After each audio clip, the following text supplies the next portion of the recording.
O Senhor esteja convosco.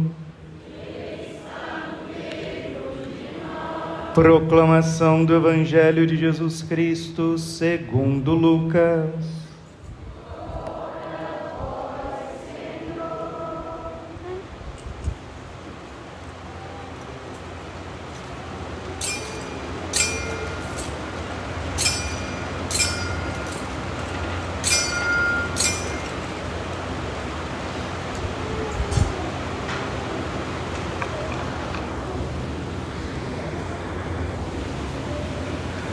Naquele tempo, Jesus desceu da montanha com os discípulos e parou num lugar plano. Ali estavam muitos dos seus discípulos e grande multidão de gente de toda a Judéia e de Jerusalém, do litoral de Tiro e Sidônia. E levantando os olhos para os seus discípulos, disse: Bem-aventurados vós os pobres, porque vosso é o reino de Deus. Bem-aventurado vós que agora tendes fome, porque sereis saciados. Bem-aventurados vós que agora chorais, porque havereis de rir. Bem-aventurados sereis quando os homens vos odiarem, vos expulsarem, insultarem, amaldiçoarem o vosso nome por causa do Filho do Homem. Alegrai-vos nesse dia e exultai, pois será grande a vossa recompensa no céu. Porque assim era assim, pois que os seus antepassados tratavam os profetas. Mas ai de vós ricos, porque já tendes vossa consolação. Ai de vós que agora tendes fartura, porque passareis fome. Ai de vós que agora rides, porque tereis luto e lágrimas. Ai de vós quando todos vos elogiam. Era assim que os antepassados deles tratavam os falsos profetas. Palavra da salvação. Ave Maria, cheia de graça, o Senhor é convosco. Bendita sois vós entre as mulheres, bendito é o fruto do vosso ventre, Jesus. Santa Maria, Mãe de Deus, rogai por nós, pecadores, agora e na hora de nossa morte. Amém. Vinde, Espírito Santo, vinde por meio da poderosa intercessão do Imaculado Coração de Maria, vossa amadíssima esposa. Podemos sentar um pouquinho. Jesus, manso e humilde de coração.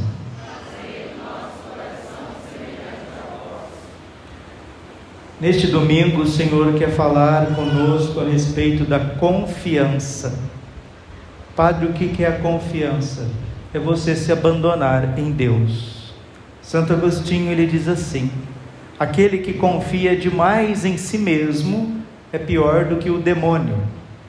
Explica, Padre. A pessoa que vai duvidando, né? A pessoa duvida da missa. Será que essa missa, será que Jesus vai estar presente na hora da consagração? Será que vai estar presente? Será que não é coisa da nossa cabeça, não? Será que não é uma questão de tradição? Ou nós estamos numa alucinação coletiva?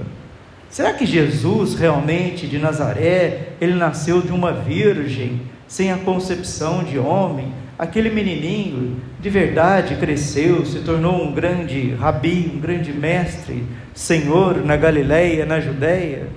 Aquele homem que morreu na cruz, será que ele é histórico mesmo, ou não foi invenção de uma comunidade? E a ressurreição da carne? Nunca ninguém tinha ouvido falar de ressurreição da carne. Ele apareceu, fundou uma igreja. Será que o papado, ele fundou o papado? Tu és Pedro, sobre esta pedra edificarei a minha igreja, uma única igreja, portadora da salvação, dos sacramentos. Será que isso tudo é verdade? Ou não é coisa da cabeça da gente? Se você começar a questionar muito isso, diz Santo Agostinho, você se torna pior que os demônios. Porque uma terça parte dos anjos, que são infinitamente mais inteligentes do que nós, o pecado dos anjos, por excelência, é o orgulho, é duvidar de Deus, é questionar a Deus. Vindo de viagem, retornando de férias, ali na Fernão Dias, tinha um caminhão, muitos caminhões, né? Mas um dos caminhões, aquelas frases, famosas frases de caminhão, estava escrito desse jeito assim, né? Falar com todos, andar com poucos, confiar somente em Deus. Falar com todos, bom dia, boa tarde, Pai de Jesus, amor de Maria, Deus te abençoe, vai com Deus. Falar com todos, andar com poucos. Santo Agostinho de novo: me diga com quem tu andas e eu direi quem tu és. Andar com poucos, confiar somente em Deus. Aí quem já tem 25, 30 anos de casamento fala: nossa, padre, como é que vai fazer? Ué, faz. Confiar somente em Deus. Em que sentido confiar somente em Deus? Que só nele você deve depositar esperança.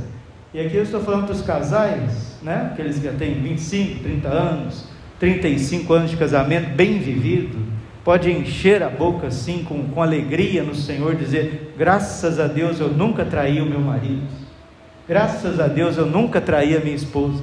Por graça, hein? Por graça. Porque se não fosse a misericórdia de Deus, você já tinha ido para o beleléu faz tempo, né? Deus tem duas formas de exercer a misericórdia na nossa vida: tirando a gente da lama, e diz Santa Teresinha, e não permitindo que a gente caia na lama. Se você nunca rolou nas coisas baixas desta vida, pecados da carne, adultério, essas coisas feias, louve e agradece a Deus, porque isso não vem de você, é um dom de Deus. Deus te preservou. E aqueles que mesmo caídos, não desistiram de levantar, agradecem a Deus, porque foi Deus também que levantou.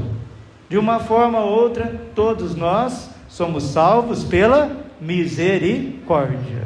Santa Teresinha, ela diz: o Senhor exerceu muito mais misericórdia comigo do que com os pobres, os grandes, escandalosos pecadores. Por que, Teresinha? Por quê? Porque Ele me preservou de cometer os piores delitos de todos os tempos.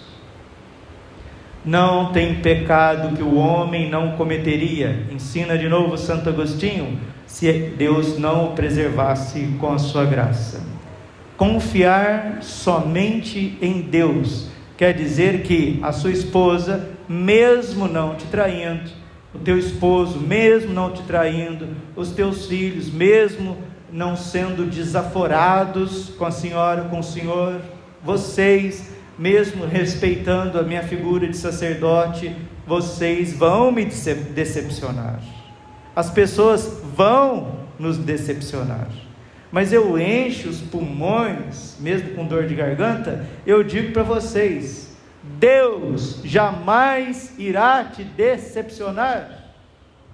Ninguém achará um ponto de erro, de imperfeição nos sagrados corações de Jesus, Maria e José. É no Senhor que eu confio e nada temo. E o que é confiar, Padre? Confiar é você se abandonar em Deus.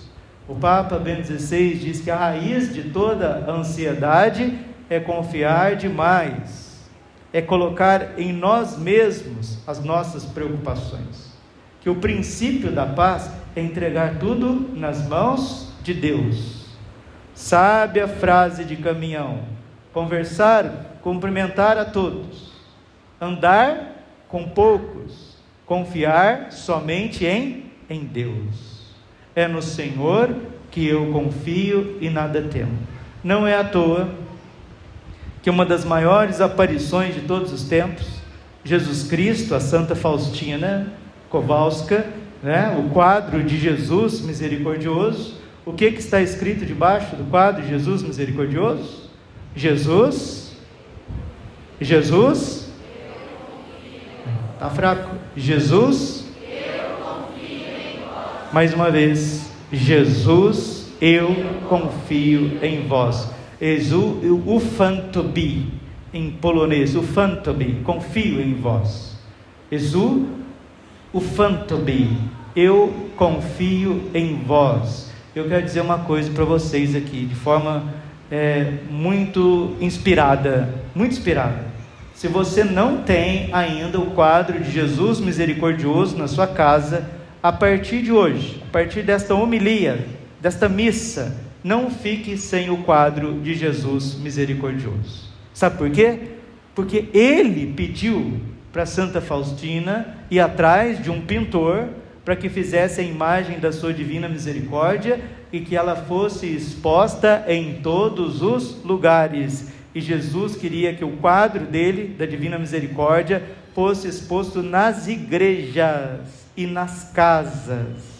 Está lá no Diário de Santa Faustina, você pode conferir. Ele disse assim: nas casas que se encontrar o quadro, a pintura da minha divina misericórdia, estas casas, estas famílias viverão sobre a minha paz, sobre os raios da minha misericórdia. Duvida de tudo. Você pode duvidar do presidente dos Estados Unidos, você pode duvidar do presidente do Brasil, você pode duvidar do Zé Colmeia, do Chapolin Colorado, você pode duvidar do teu time, você pode duvidar de sei lá o que, mas jamais duvidemos das palavras de Deus, jamais duvidemos da Bíblia, jamais duvidemos da Eucaristia, da Santa Missa, dos dogmas da nossa fé. E quando nós estamos passando por angústias e dificuldades, como que a gente deve vencer isso, Padre? Os nossos tormentos, as nossas quedas, nossas manchas. Olha, se você olhar demais para si mesmo, para os teus problemas, o que vai acontecer? São Pedro estava andando sobre as águas, olhando para Jesus, e olhando para Jesus, ele estava caminhando sobre as águas. Quando ele começou a olhar de lado, quando ele olhou para cima, começou a olhar para baixo, começou a raciocinar demais, o que aconteceu com ele? Afundou. E aí ele disse: Senhor, misericórdia, me salve. Jesus foi, estendeu a mão para ele, puxou ele do mar e disse: homem de pouca fé, por que tu não confiastes? É no Senhor que eu confio e nada temo. Só o Senhor tem palavras de vida eterna. Salmo 1, salmo desta missa, primeiro salmo da Bíblia. É feliz quem a Deus se confia. Feliz é todo aquele que não anda conforme o conselho dos perversos, que não entra no caminho dos malvados, nem junto aos zombadores vai sentar-se. Está vendo? Quem não segue o Senhor Jesus, quem não segue os seus mandamentos, vai seguir os seus tormentos pessoais e acabar se assemelhando a pessoas que não prestam. Mas aqueles que confiam no Senhor, encontra em seu prazer, na sua lei, e a medita dia e noite sem cessar. Como essa pessoa? Eis que ele é semelhante a uma árvore que está plantada à beira da torrente, e ela sempre dá os seus frutos ao seu tempo. Jamais as suas folhas vão murchar. Eis que tudo que ele faz vai prosperar. Está vendo? Se você ama o Senhor Jesus, você confessa seus pecados, mesmo nas tuas lutas, mesmo nos teus questionamentos, nas tuas angústias, nas tuas provações, porque a vida é uma provação. Jó capítulo 7, versículo 1, é uma luta a vida do homem sobre a terra. João capítulo 16, versículo 33, no mundo havereis de ter aflições, tribulações, mas coragem, eu venci o mundo. Se você confia, se você coloca as tuas preocupações no coração de Jesus, de Nossa Senhora e São José, você busca estar na graça de Deus, confessar teus pecados, pedir perdão para as pessoas que você ofendeu. Perdoa meu irmão, me perdoa mãe, perdoa pai, perdoa meu amigo, minha amiga. Ou se alguém vier te pedindo perdão, eu falei: eu te perdoo. Tem que encher a boca. Quando alguém vier te pedir perdão, você olha nos olhos, se for pessoalmente, eu te perdoo, em nome de Jesus, eu te perdoo. Tem que dizer. Às vezes as pessoas vão lá até nós pedindo perdão para nós, aí as pessoas, não, eu não tenho nada que perdoar, não, eu não tenho nada. Fala, olha, mesmo que eu não sinto nenhuma ofensa da sua parte, mas se você precisa do meu perdão, eu preciso te dizer, eu te perdoo. Se você está me pedindo perdão, eu te perdoo. Vá em paz para sua casa, né? Eu te perdoo de verdade. Pedir perdão, porque se isso acontece na nossa vida, se estamos bem com Deus e com o próximo, você é como uma árvore que está à beira da torrente plantada, ela sempre dá os seus frutos no seu tempo, e jamais as suas folhas vão murchar. Eis que tudo que ela faz, vai prosperar. Mas a Bíblia também é muito realista conosco. A verdade eterna é realista conosco.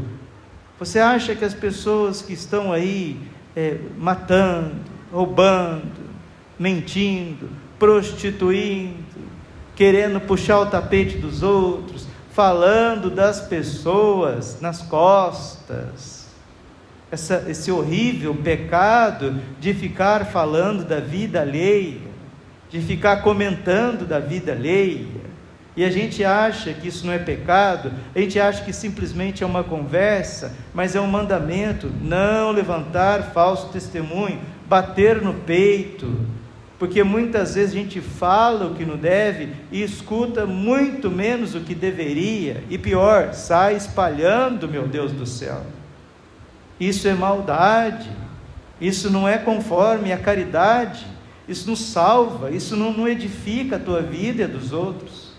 E quem vai por esse lado de falar dos outros, para o lado da mentira, para o lado da idolatria, da feitiçaria, de sexualidade desregrada, de libertinagem, eu que sei, eu que faço, eu que vou, o corpo é meu, eu faço o que eu quiser com meus órgãos genitais, eu faço o que eu quiser com a minha masculinidade, com a minha feminilidade. Se eu acho que eu não sou homem, eu vivo como mulher. Se eu acho que eu não sou mulher, eu vivo como homem. Eu que sei de qualquer coisa. E se eu tenho criança no meu ventre e quiser acabar com a vida dessa criança, isso é problema meu, isso é caso de saúde pública, eu faço o que eu quiser. Essas pessoas que se acham para além do bem e do mal, olha o que diz o Salmo 1, versículo 4 e 6.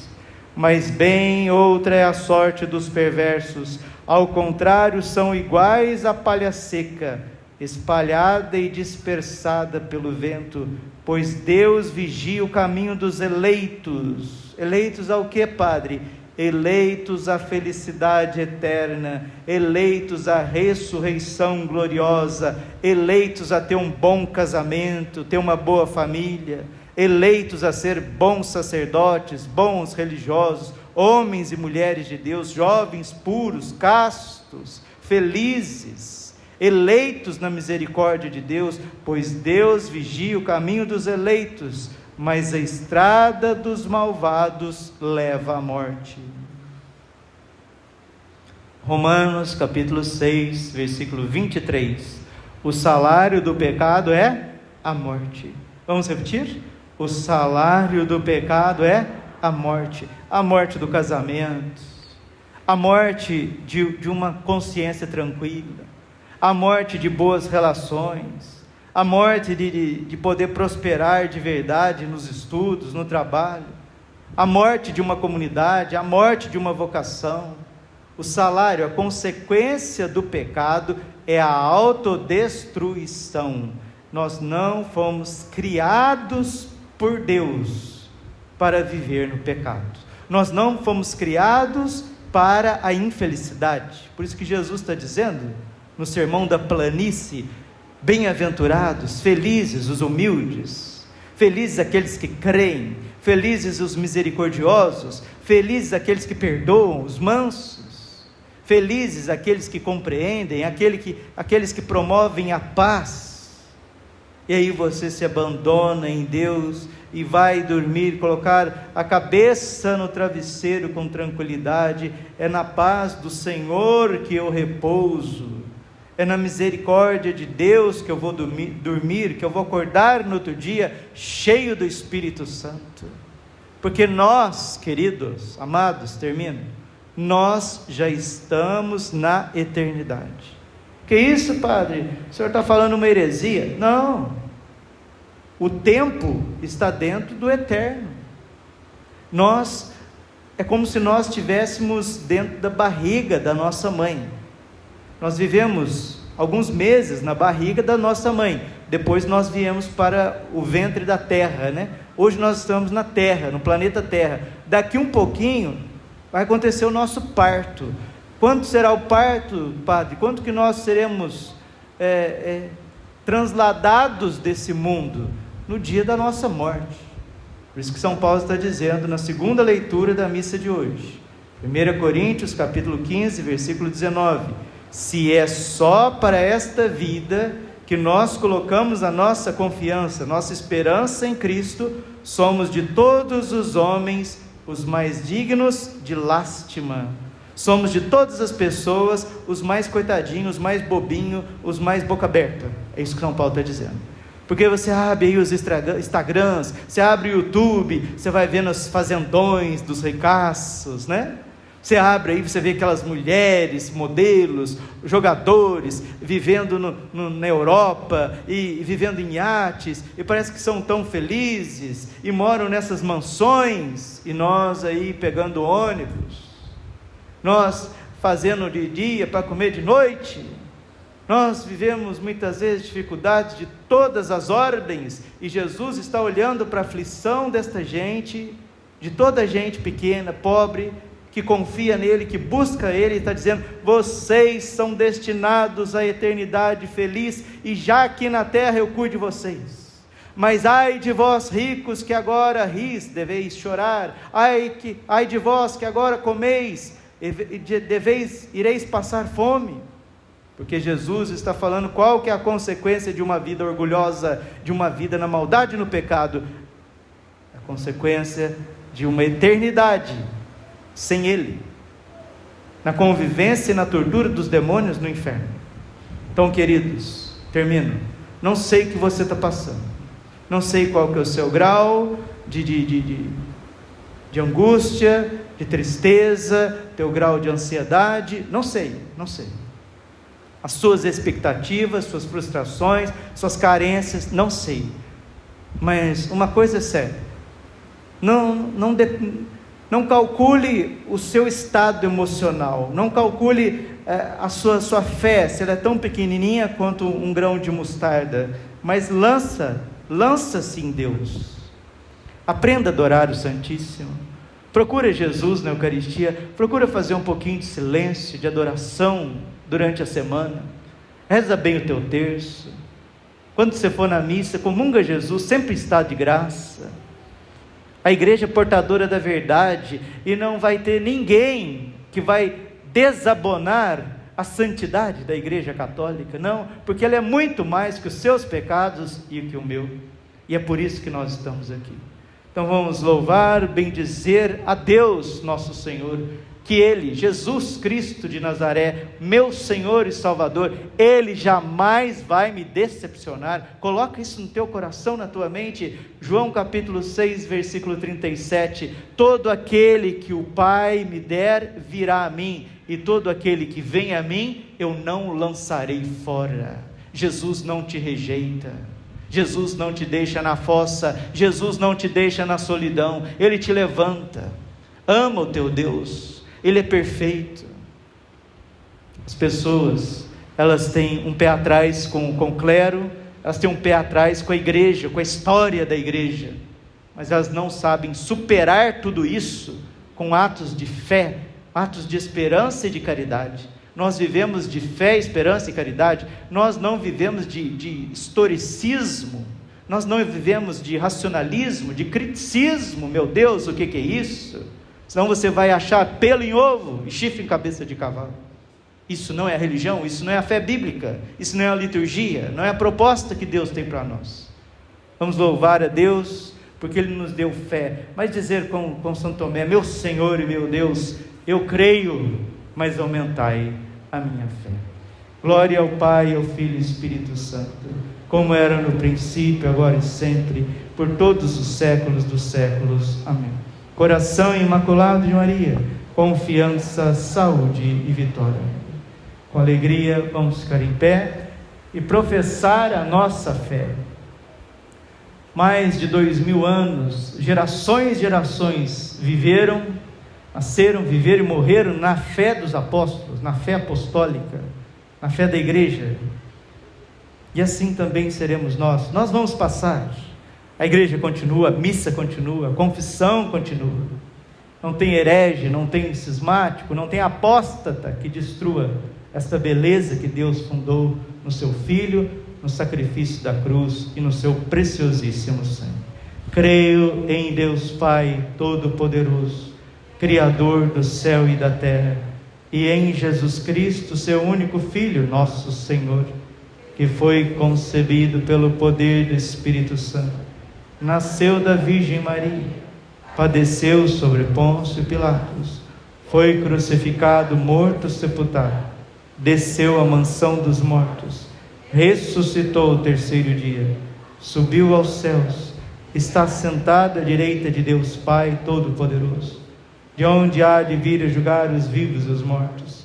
Creio no Espírito Santo, na Santa Igreja Católica, na comunhão dos santos, na remissão dos pecados, na ressurreição da carne e na vida eterna. Amém. Com alegria cantemos o nosso ofertório.